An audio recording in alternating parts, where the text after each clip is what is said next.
بسم الله الرحمن الرحيم. ياسين والقرآن الحكيم إنك لمن المرسلين على صراط مستقيم تنزيل العزيز الرحيم لتنذر قوما ما أنذر آباؤهم فهم غافلون لقد حق القول على أكثرهم فهم لا يؤمنون إنا جعلنا في أعناقهم أغلالا فهي إلى الأذقان فهم مقمحون وجعلنا من بين أيديهم سدا ومن خلفهم سدا فأغشيناهم فهم لا يبصرون وسواء عليهم أأنذرتهم أم لم تنذرهم لا يؤمنون إنما تنذر من اتبع الذكر وخشي الرحمن بالغيب فبشره بمغفرة وأجر كريم إنا نحن نحيي الموتى ونكتب ما قدموا وآثارهم وكل شيء أحصيناه في إمام مبين واضرب لهم مثلا أصحاب القرية إذ جاءها المرسلون إذ أرسلنا إليهم 2 فكذبوهما فعززنا بثالث فقالوا إنا إليكم مرسلون قالوا ما أنتم إلا بشر مثلنا وما أنزل الرحمن من شيء إن أنتم إلا تكذبون قالوا ربنا يعلم إنا إليكم لمرسلون وما علينا إلا البلاغ المبين قالوا إنا تطيرنا بكم لئن لم تنتهوا لنرجمنكم وليمسنكم منا عذاب أليم قالوا طائركم معكم أئن ذكرتم بل أنتم قوم مسرفون وجاء من أقصى المدينة رجل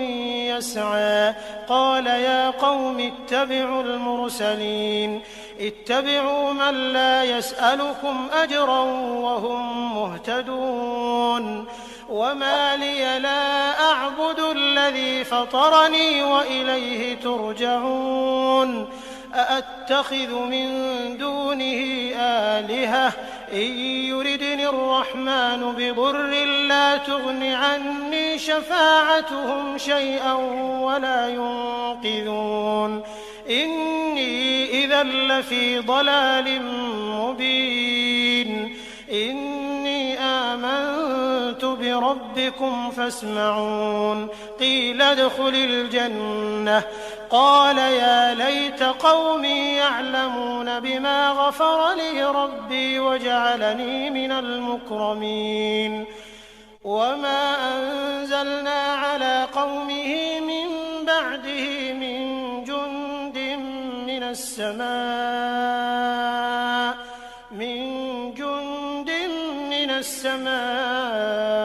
وما كنا منزلين إن كانت إلا صيحة واحدة فإذا هم خامدون يا حسرة على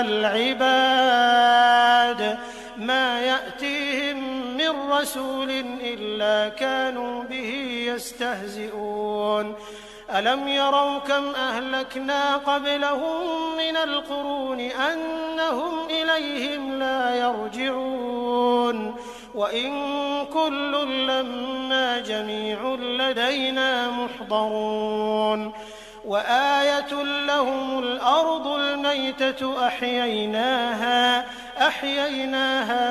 فأخرجنا منها حبا فمنه يأكلون وجعلنا فيها جنات من نخيل وأعناب وفجرنا فيها من العيون ليأكلوا من ثمره وما عملته أيديهم أفلا يشكرون سبحان الذي خلق الأزواج كلها مما تنبت الأرض ومن أنفسهم ومما لا يعلمون وآية لهم الليل نسلخ منه النهار فإذا هم مظلمون والشمس تجري لمستقر لها ذلك تقدير العزيز العليم والقمر قدرناه منازل حتى عاد كالعرجون القديم لا الشمس ينبغي لها أن تدرك القمر ولا الليل سابق النهار وكل في فلك يسبحون وآية لهم أنا حملنا ذريتهم في الفلك المشحون وخلقنا لهم من مثله ما يركبون وإن نشأ نغرقهم فلا صريخ لهم ولا هم ينقذون إلا رحمة منا ومتاعا إلى حين وإذا قيل لهم اتقوا ما بين أيديكم وما خلفكم لعلكم ترحمون وما تأتيهم من آية من آيات ربهم إلا كانوا عنها معرضين وإذا قيل لهم أنفقوا مما رزقكم الله قال الذين كفروا للذين آمنوا أنطعم من لو يشاء الله أطعمه إن أنتم إلا في ضلال مبين ويقولون متى هذا الوعد إن كنتم صادقين ما ينظرون إلا صيحة واحدة تأخذهم وهم يخصمون فلا يستطيعون توصية ولا إلى أهلهم يرجعون ونفخ في الصور فإذا هم من الأجداث إلى ربهم ينسلون قالوا يا ويلنا من بعثنا من مرقدنا هذا ما وعد الرحمن وصدق المرسلون إن كانت إلا صيحة واحدة فإذا هم جميع لدينا محضرون فاليوم لا تظلم نفس شيئا ولا تجزون إلا ما كنتم تعملون إن أصحاب الجنة اليوم في شغل فاكهون هم وأزواجهم في ظلال على الأرائك متكئون لهم فيها فاكهة ولهم ما يدعون سلام قولا من رب رحيم وامتازوا اليوم أيها المجرمون ألم أعهد إليكم يا بني آدم ألا تعبدوا الشيطان إنه لكم عدو مبين وأن اعبدوني هذا صراط مستقيم ولقد أضل منكم جبلا كثيرا أفلم تكونوا تعقلون هذه جهنم التي كنتم توعدون اصلوها اليوم بما كنتم تكفرون اليوم نختم على أفواههم وتكلمنا أيديهم وتشهد أرجلهم بما كانوا يكسبون ولو نشاء لطمسنا على أعينهم فاستبقوا الصراط فأنى يبصرون ولو نشاء لمسخناهم على مكانتهم فما استطاعوا مضيا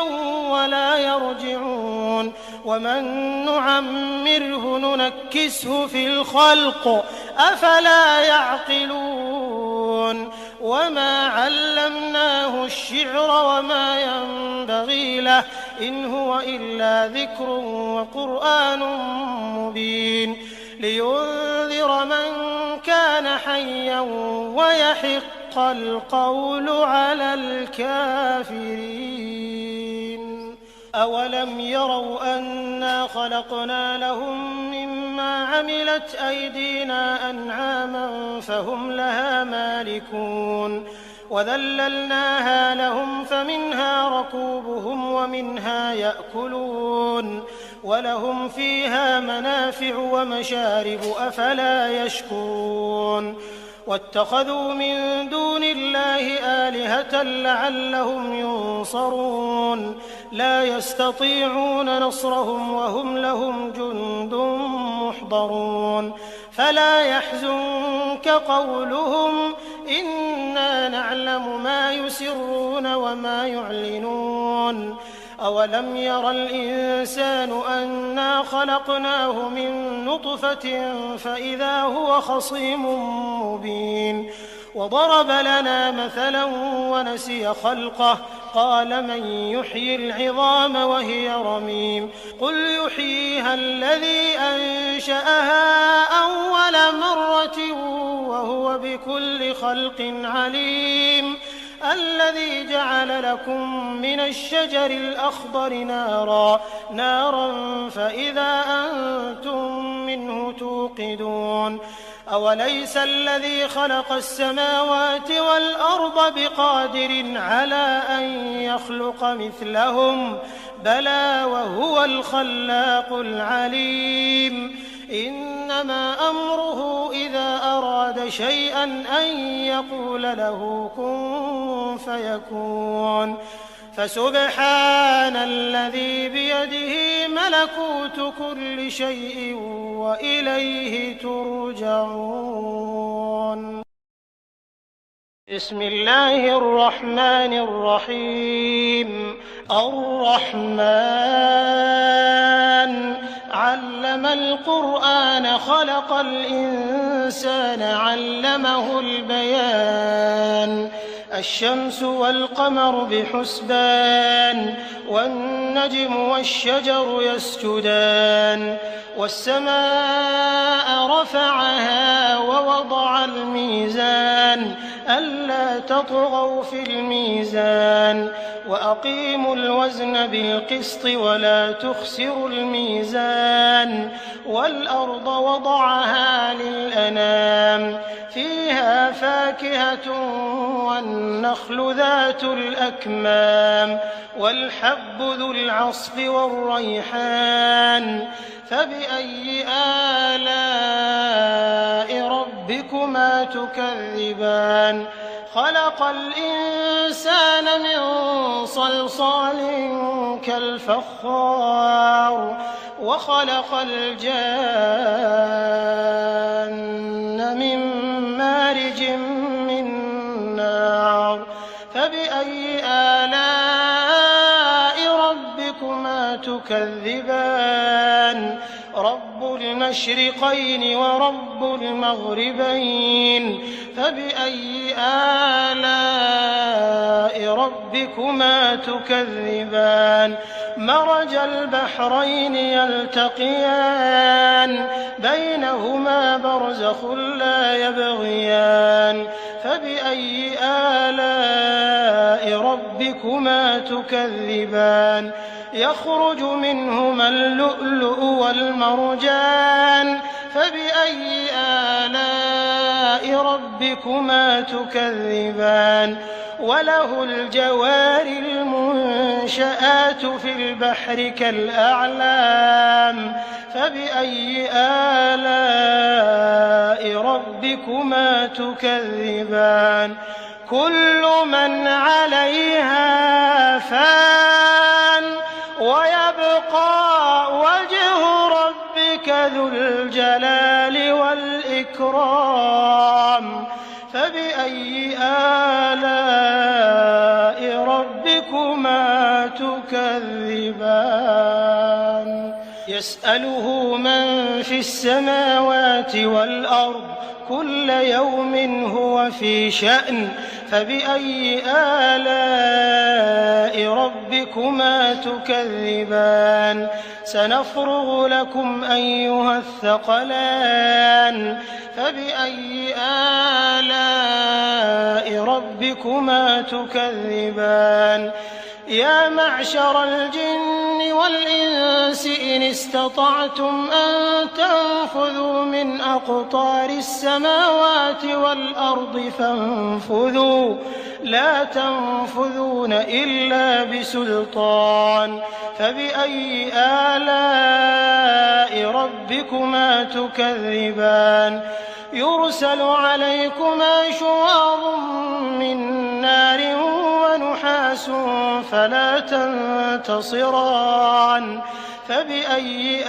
آلاء ربكما تكذبان فإذا انشقت السماء فكانت وردة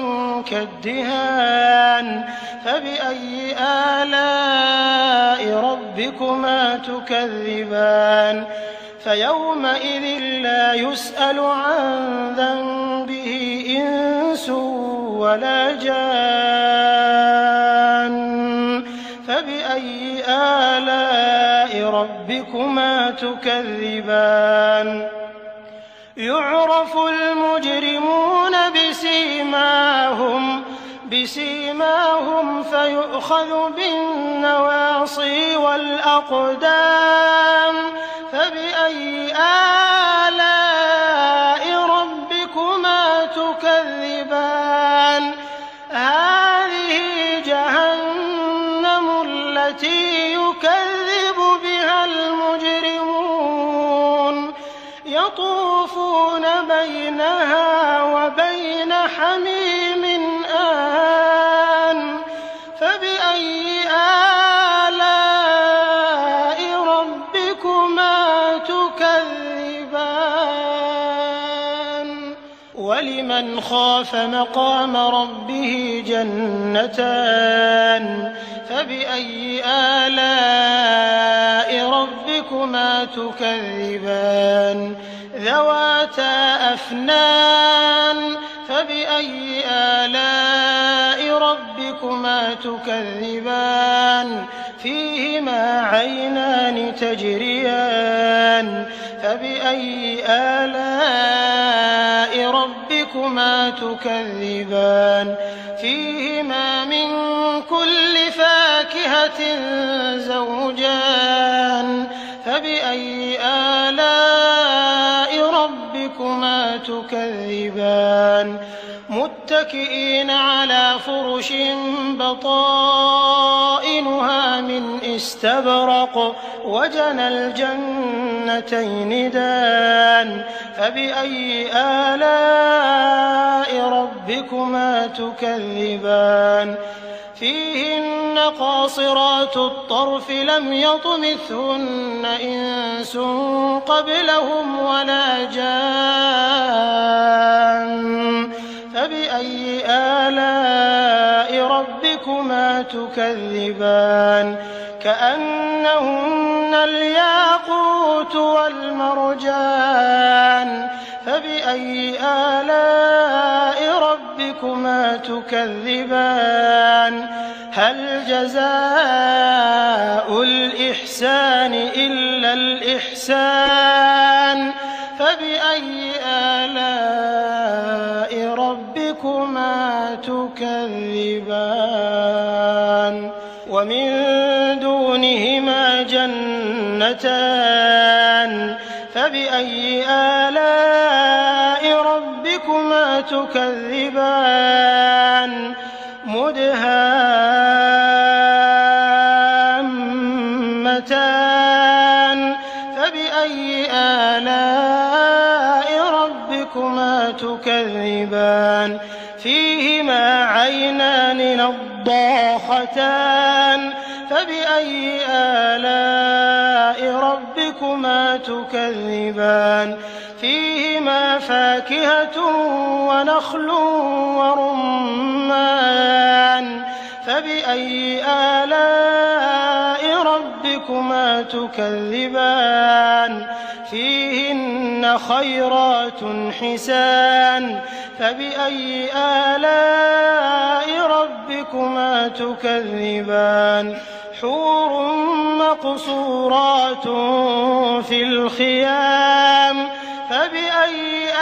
آلاء ربكما تكذبان لم يطمثهن إنس قبلهم ولا جان فبأي آلاء ربكما تكذبان متكئين على رفرف خضر وعبقري حسان فبأي آلاء ربكما تكذبان تبارك اسم ربك ذي الجلال والإكرام. بسم الله الرحمن الرحيم. ياسين والقرآن الحكيم إنك لمن المرسلين على صراط مستقيم تنزيل العزيز الرحيم لتنذر قوما ما أنذر آباؤهم فهم غافلون لقد حق القول على أكثرهم فهم لا يؤمنون إنا جعلنا في أعناقهم أغلالا فهي إلى الأذقان فهم مقمحون وجعلنا من بين أيديهم سدا ومن خلفهم سدا فأغشيناهم فهم لا يبصرون وسواء عليهم أأنذرتهم أم لم تنذرهم لا يؤمنون إنما تنذر من اتبع الذكر وخشي الرحمن بالغيب فبشره بمغفرة وأجر كريم إنا نحن نحيي الموتى ونكتب ما قدموا وآثارهم وكل شيء أحصيناه في إمام مبين واضرب لهم مثلا أصحاب القرية إذ جاءها المرسلون إذ أرسلنا إليهم 2 فكذبوهما فعززنا بثالث فقالوا إنا إليكم مرسلون قالوا ما أنتم إلا بشر مثلنا وما أنزل الرحمن من شيء إن أنتم إلا تكذبون قالوا ربنا يعلم إنا إليكم لمرسلون وما علينا إلا البلاغ المبين قالوا إنا تطيرنا بكم لئن لم تنتهوا لنرجمنكم وليمسنكم منا عذاب أليم قالوا طائركم معكم أئن ذكرتم بل أنتم قوم مسرفون وجاء من أقصى المدينة رجل يسعى قال يا قوم اتبعوا المرسلين اتبعوا من لا يسألكم أجرا وهم مهتدون وما لي لا أعبد الذي فطرني وإليه ترجعون أأتخذ من دونه آلهة إن يردني الرحمن بضر لا تغن عني شفاعتهم شيئا ولا ينقذون إني إذا لفي ضلال مبين ربكم فاسمعون قيل ادخل الجنة قال يا ليت قومي يعلمون بما غفر لي ربي وجعلني من المكرمين وما أنزلنا على قومه من بعده من جند من السماء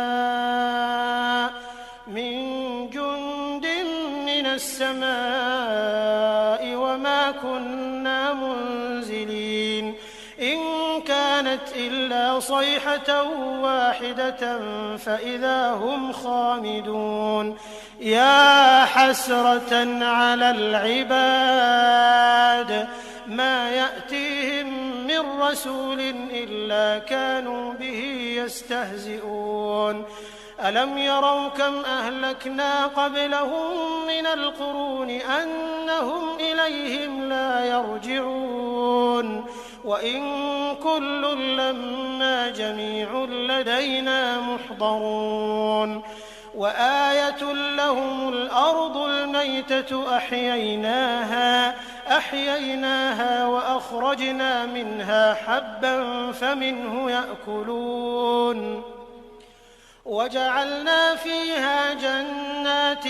من نخيل وأعناب وفجرنا فيها من العيون ليأكلوا من ثمره وما عملته أيديهم أفلا يشكرون سبحان الذي خلق الأزواج كلها مما تنبت الأرض ومن أنفسهم ومما لا يعلمون وآية لهم الليل نسلخ منه النهار فإذا هم مظلمون والشمس تجري لمستقر لها ذلك تقدير العزيز العليم والقمر قدرناه منازل حتى عاد كالعرجون القديم لا الشمس ينبغي لها أن تدرك القمر ولا الليل سابق النهار وكل في فلك يسبحون وآية لهم أنا حملنا ذريتهم في الفلك المشحون وخلقنا لهم من مثله ما يركبون وإن نشأ نغرقهم فلا صريخ لهم ولا هم ينقذون إلا رحمة منا ومتاعا إلى حين وإذا قيل لهم اتقوا ما بين أيديكم وما خلفكم لعلكم ترحمون وما تأتيهم من آية من آيات ربهم إلا كانوا عنها معرضين وإذا قيل لهم أنفقوا مما رزقكم الله قال الذين كفروا للذين آمنوا أنطعم من لو يشاء الله أطعمه إن أنتم إلا في ضلال مبين ويقولون متى هذا الوعد إن كنتم صادقين ما ينظرون إلا صيحة واحدة تأخذهم وهم يخصمون فلا يستطيعون توصية ولا إلى أهلهم يرجعون ونفخ في الصور فإذا هم من الأجداث إلى ربهم ينسلون قالوا يا ويلنا من بعثنا من مرقدنا هذا ما وعد الرحمن وصدق المرسلون إن كانت إلا صيحة واحدة فإذا هم جميع لدينا محضرون فاليوم لا تظلم نفس شيئا ولا تجزون إلا ما كنتم تعملون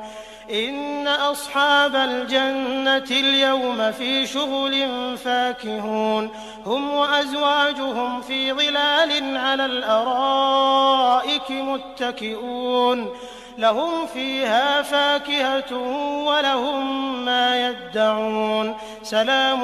قولا من رب رحيم وامتازوا اليوم أيها المجرمون ألم أعهد إليكم يا بني آدم ألا تعبدوا الشيطان إنه لكم عدو مبين وأن اعبدوني هذا صراط مستقيم ولقد أضل منكم جبلا كثيرا أفلم تكونوا تعقلون هذه جهنم التي كنتم توعدون اصلوها اليوم بما كنتم تكفرون اليوم نختم على أفواههم وتكلمنا أيديهم وتشهد أرجلهم بما كانوا يكسبون ولو نشاء لطمسنا على أعينهم فاستبقوا الصراط فأنى يبصرون ولو نشاء لمسخناهم على مكانتهم فما استطاعوا مضيا ولا يرجعون ومن نعمره ننكسه في الخلق أفلا يعقلون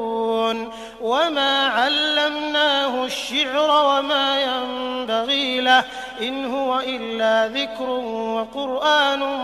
مبين لينذر من كان حيا ويحق القول على الكافرين أولم يروا أنا خلقنا لهم مما عملت أيدينا أنعاما فهم لها مالكون وذللناها لهم فمنها ركوبهم ومنها يأكلون ولهم فيها منافع ومشارب أفلا يشكرون واتخذوا من دون الله آلهة لعلهم ينصرون لا يستطيعون نصرهم وهم لهم جند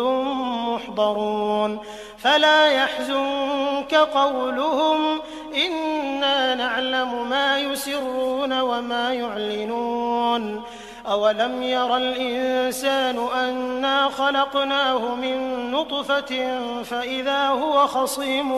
مبين وضرب لنا مثلا ونسي خلقه قال من يحيي العظام وهي رميم قل يحييها الذي أنشأها أول مرة وهو بكل خلق عليم الذي جعل لكم من الشجر الأخضر نارا فإذا أنتم منه توقدون أوليس الذي خلق السماوات والأرض بقادر على أن يخلق مثلهم بلى وهو الخلاق العليم إنما أمره إذا أراد شيئا أن يقول له كن فيكون فسبحان الذي بيده ملكوت كل شيء وإليه ترجعون